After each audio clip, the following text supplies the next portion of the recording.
In this video, I'll show you how to paint a cozy fall sketchbook spread with loose watercolor and ink. If you struggle to get started on a blank page, this is the perfect sketchbook idea for you.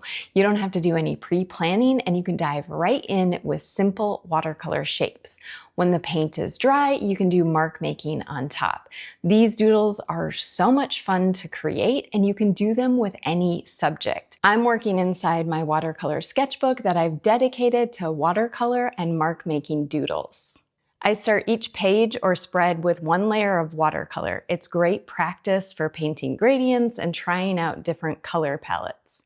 After I'm done painting, I can take this anywhere and doodle on it with ink pens. Sometimes I paint a few pages in advance and do the mark making later. These sketchbook pages are for exploration and inspiration. I'm not worried if I like every mark that I put on the page. I just want to play with colors and try a bunch of different marks and patterns. Today, I'm drawing mushrooms and pumpkins. Before I start painting, I like to pick out my color palette first. For this sketchbook spread, I want to use 5 colors. First is Buff Titanium. Then I'm going to use Buff Titanium mixed with Quinacridone Coral to make a nice soft pink color. I'm going to use Aussie Red Gold, Pyrrole Orange, and I'm going to mix some Pyrrole Orange with Quinacridone Violet to create a nice berry color. One way I like to break in a blank page is with splattering. Here I'm splattering the Buff Titanium Quinacridone Coral mix. Then I'm just going to start freehand painting mushroom caps. They're nice, simple shapes. Just think of like gumdrop shapes. For this one, I'm starting with the soft pink mix and painting the top of the mushroom cap. I dipped my brush right into the Aussie Red Gold without rinsing it off. And I'm going to paint the bottom of the mushroom cap in that color and let the 2 colors blend together to create a gradient.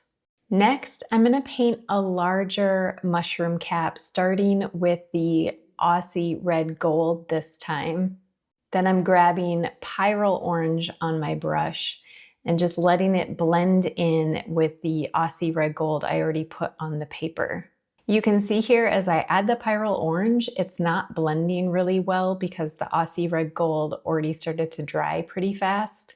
So I'm going to dip my brush back into the Aussie Red Gold and add some more at the top of the mushroom while everything is still damp so that I get a better blend once it dries. I'm going to add a small mushroom in this upper right corner.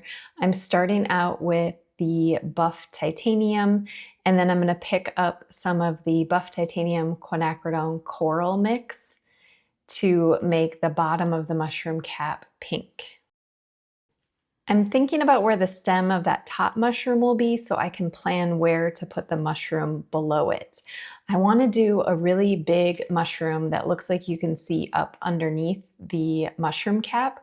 So I'm starting out with a big Buff Titanium oval, kind of on an angle. And then I'm going to grab some of the soft pink mix and paint the mushroom cap, letting it blend in with the Buff Titanium that I already painted. When I get to doing the mark making and add the stem to this mushroom, I'll do some extra mark making to draw in the gills underneath that mushroom cap. I want to create some variations, so next to that really big mushroom cap, I'm going to do a trio of little mushrooms with their stems all connecting. So I'm going to paint 3 small Aussie Red Gold gumdrop shapes. I'm just painting them at different angles, and then when I draw in the stems, I will connect them together. Making sure I leave enough room for a small stem on that top mushroom, but then right below it, I want to do a larger mushroom cap with a wavy bottom. I'm filling it in to begin with Aussie Red Gold, and then I'm going to come back and add some of the Pyrrole Orange while that mushroom cap is still wet. There's kind of a big gap up here, and if I do the stem of that top mushroom over to the left, I think I can sneak in another small mushroom kind of tucked in underneath that mushroom. So I'm starting this one with Pyrrole Orange, and then I'm going to grab the Pyrrole Orange Quinacridone Violet mix. It's a really nice berry color to paint the bottom of that mushroom cap. I want to repeat that berry color somewhere else on the page, so I'm bringing it down to the bottom left corner to paint the mushroom cap there a little bit bigger, starting with that berry color, which is a mix of Pyrrole Orange and Quinacridone Violet, and then I'm going to finish off the bottom edge with just pure Pyrrole Orange. I'm eyeballing the space I need for a stem under that golden mushroom cap, and I think I can sneak in a double mushroom below it. So I'm going to paint 2 gumdrop shapes, and later I will connect those together when I draw the stems. I'm painting these with the Pyrrole Orange color. While the paint on those mushroom caps is drying, I'm going to open up the sketchbook and start the painting on the next page. So I'm planning to do a stack of pumpkins using the same color palette. I want to keep these nice and loose, so I've switched to my number 8 round Princeton Neptune brush, and I'm starting with buff titanium at the top. I'm just painting some loose loops, like a loose pumpkin shape. I'm leaving white gaps. Then I'm going to dip right into the buff titanium quinacridone coral mix and start painting the next pumpkin. Again, it's just like loose loops connecting together, and I'm leaving a lot of those white gaps.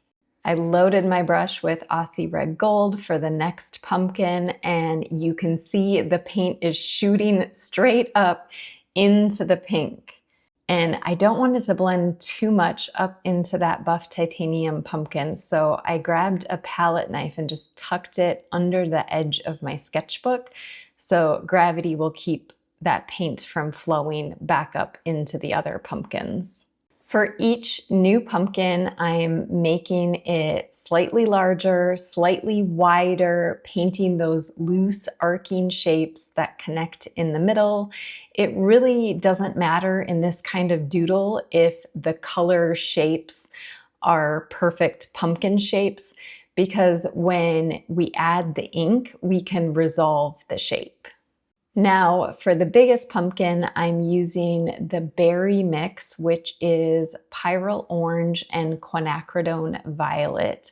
And I'm making this the largest pumpkin for the base of the pumpkin stack. Again, I'm trying to leave some of those white gaps between the different sections.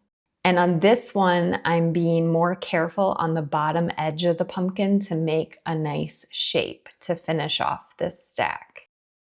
I'm going to let both of these pages dry completely, and then I will be back to do some doodling and mark making. My paint is dry now, and this is what the full spread looks like. I'm really happy with how the colors turned out, and it's dry and ready for mark making. I want to start just with the mushrooms, so I'm going to fold my sketchbook so it's a little more manageable and get out my pens for mark making. Before I start drawing anything on the page, I'm going to create a mark making palette. So I've grabbed my color swatch, I'm getting out my pens, and I'm going to decide on some of the different marks that I want to use in my doodle. For mark making, dots and dashes or lines are kind of like neutrals. They go with everything. So I like to start my palettes with dots and dashes. Then I like to choose 2 to 3 other marks to use in my design. And I try to get inspiration from what I'm drawing. So in this case, I'm gonna do some gumdrop marks because they remind me of the mushroom caps. And when I think about where mushrooms live in like a misty forest, I think teardrops or raindrops would be another good mark choice. For the last mark, I want to do something more delicate. So I got out my fine liner and I'm creating arc shapes or upside down U shapes. Okay, so that's my mark making palette, and I'm going to keep it off to the side while I'm doodling to remind me of the different types of marks that I want to use on this page. Before I start the mark making, I want to draw in the stems for the mushrooms. So I have my pencil and I'm just going to lightly pencil them in first. I could go straight in with ink, but it makes me a little nervous. And if it makes you nervous, it's totally fine to start with pencil first. You can erase the pencil lines later. I'm lightly sketching in the stems with my pencil. I'm trying to keep these very simple, but I am creating a little bit of variation in the stems. If you don't know what mushroom stems look like, you can look up some photos before you sketch in the stems. I'm using my Faber-Castell Artist Pitt pens for the doodling and mark making. I'm starting here with my Fude hard nib because I like that it gives some line variation depending on how much pressure you apply to the nib. So I'm using that to ink over the pencil lines that I drew for the stems. Once I'm done with all of the mark making, I'll go back and erase the pencil lines. I might use some pencil while I'm doing the mark making too, so I like to just wait till the end to erase everything. I really love the variety of the different mushrooms and the different stems and how they look. I'm drawing the stem for this large mushroom overlapping the colored shape because remember I painted this one so it's like you're seeing underneath the mushroom cap. So now I'm going to use that same Fude hard nib to draw in some radiating lines out from the top of the stem. It'll look like the gills underneath the mushroom. Now I'm going to start doodling the mark making patterns on the mushrooms. So my idea is to do a different type of mark or pattern on the top of each mushroom cap. So I'm starting out with the dots just to kind of ease into the mark making. Even though I've been doodling and mark making like this for a while now, I still like to just start simple, and dots and dashes are a great way to do that. Now I've switched to a fine liner pen to create a line pattern on this orange mushroom. I'm starting at the top, just drawing different length of lines radiating out from the top of the mushroom. And then I'm going to continue doing kind of uneven rows of lines wrapping around the mushroom cap. Again, simple patterns like this are a nice way to ease into the mark making. I love how something as simple as lines can create such an interesting pattern. For this double mushroom down in the corner, I've switched back to my Fude hard nib and I'm going to draw arc shapes in a row, creating a border at the bottom of the mushroom cap. Then on the other mushroom cap, I'm going to repeat that same shape, but flipping it upside down so it's like U shapes, creating a border. Just adds a little variation to turn the mark a different way. I'm ready to do the mark making on the big pink mushroom cap. I already have those radiating lines under the mushroom cap that are a little more delicate, so I wanted to pair that with a bolder mark. So I'm doing the gumdrop marks in a polka dot pattern wrapping around the mushroom cap. For this next mushroom cap, I need some circles as a guide to get started. So I'm using one of the pen caps and tracing it with my pencil to create 3 circles on the mushroom cap. Then I'm using a fine liner pen to draw small dashes around each of the circles. I'll do a few rings of dashes around each circle, and the dashes will kind of meet together and create a fun pattern. This is similar to one of the mark making patterns that I taught in my last video. You can check that out in the link below in the description. Whenever I get stumped for ideas, I just refer back to my mark making palette and pick one of the marks off of there. So I decided to use the arc shape, but upside down to create scallops on this pink mushroom. So I'm just drawing connecting U shapes in a row across the mushroom. Then in the next row, I will stagger them to create the scallop pattern. For most of these mushrooms, I'm keeping the mark making pattern contained to the color shape that I painted with watercolor. But for this one, I thought it would be fun if it just overlapped onto the white paper so that I could continue the full shape to finish off the mushroom cap. It adds a little bit of fringe to this mushroom. I'm also going to go back and add these vertical lines just for some extra decoration and texture on this mushroom cap. If you're wondering how I come up with all of these mark making ideas, I share everything inside my new ebook, The Mark Making Starter Kit. If you want to learn more about mark making, you can grab your copy of the Mark Making Starter Kit at the link below the video. On this little mushroom, I'm going to add the raindrop shapes. So I'm just drawing them in a border at the bottom of the mushroom to start with. Then I'm going to draw the reflection of that shape. So upside down raindrops in a row above that, just to create a border pattern. Then I'm going to fill in an extra raindrop in those gaps in between.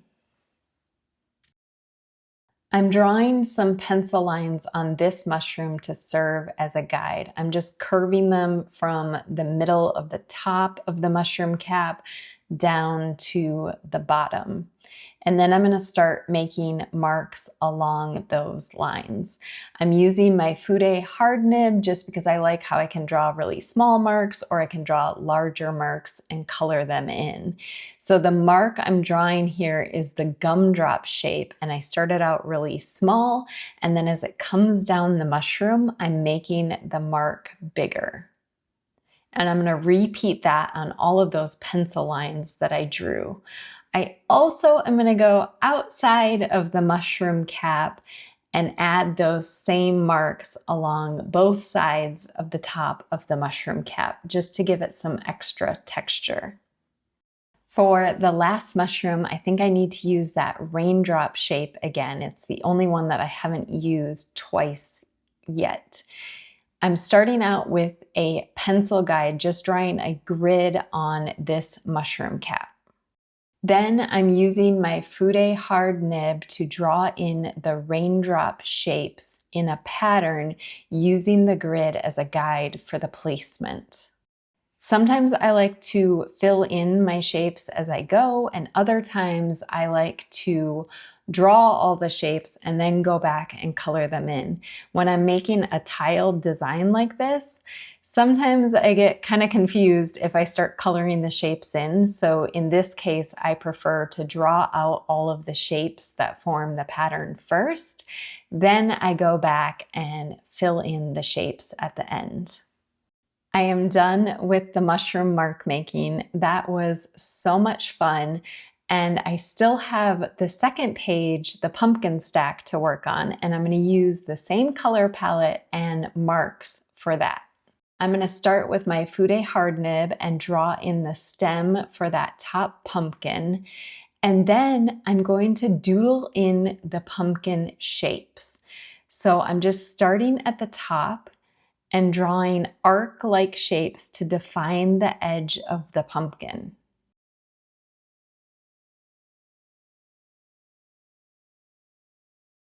Then I'm going to find where the bottom of the pumpkin would be and draw like a U shape for that middle section.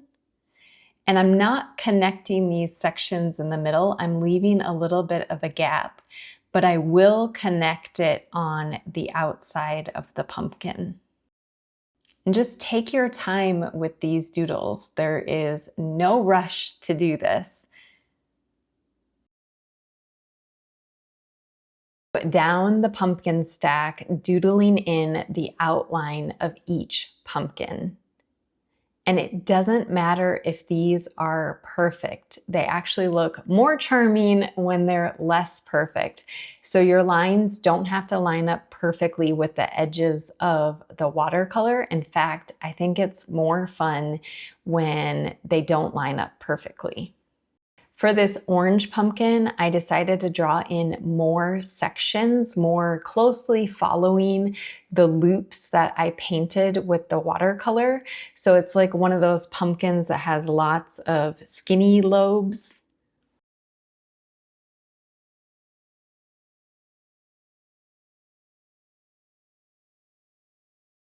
For this bottom pumpkin, I'm just kind of looking at the shapes that are there in the watercolor to decide where I want to create the sections. But as you can see, when I'm drawing the bottom, I'm not following the watercolor perfectly with my line. I'm actually resolving the shape to draw the pumpkin shape that I want, regardless of where the color is on the paper. Now that I have the pumpkins drawn in, I'm ready to start with the mark making. I'm using the same mark making palette that I used for the mushrooms, and I'm just gonna start with the dots again on the top pumpkin, but this time I'm varying the size of the dots so they're bigger at the top of the pumpkin and then they kind of taper out, sprinkling down the sides of the pumpkin. I have 5 pumpkins and 5 different marks on my mark making palette, so I'm just going to use different marks on each pumpkin. For this second pumpkin, I switched to a fine liner pen and I'm doing tiny rows of dashes, and I thought it would be cool to just do the dashes where the shadows might be on the pumpkin near the bottom of each section. Then I'm going to use that same mark making pattern to add a little bit of the shading at the top of the pumpkin too. I'm going to skip down to the orange pumpkin because I had an idea to use the gumdrop shape marks and draw them right along the sections so they look like the bumps on those pumpkins that are really kind of gnarly and bumpy. So I'm just going to draw different shape gumdrops all along the section lines that I doodled earlier. Now I'm going back to the golden pumpkin and drawing the raindrop shapes. For this one, I'm not trying to create a pattern or anything like I did with the mushrooms. I'm just drawing them coming down each section of the pumpkin. Last mark on the palette is the arc shape, and I have this big pumpkin to fill. So I decided to draw that arc or U shape in a winding pattern across each of the sections of this pumpkin. I think this type of pattern gives a lot of texture and interest to a design. After I finished mark making, I decided to go back to the mushroom spread and paint in some larger dots. I had splattered the pink dots on the background before I started painting the mushrooms, but now I want to go back in and add some larger splatter looking dots to fill in the gaps between the mushrooms. While I had my paintbrush loaded with pink paint, I decided to add some splatter over on the pumpkin side of the spread too. Then to finish off the stack of pumpkins doodle, I decided to draw in some leaf shapes coming out from the bottom pumpkin. I think this just helps fill up some of the blank space on the page, and you can take this as far as you want. You can leave it just the stack of pumpkins or add in whatever doodles you want around your pumpkins. I hope you had fun doodling with me today and you'll try this with other subjects. For more mark making ideas and sketchbook inspiration, check out my mark making playlist for more tutorials.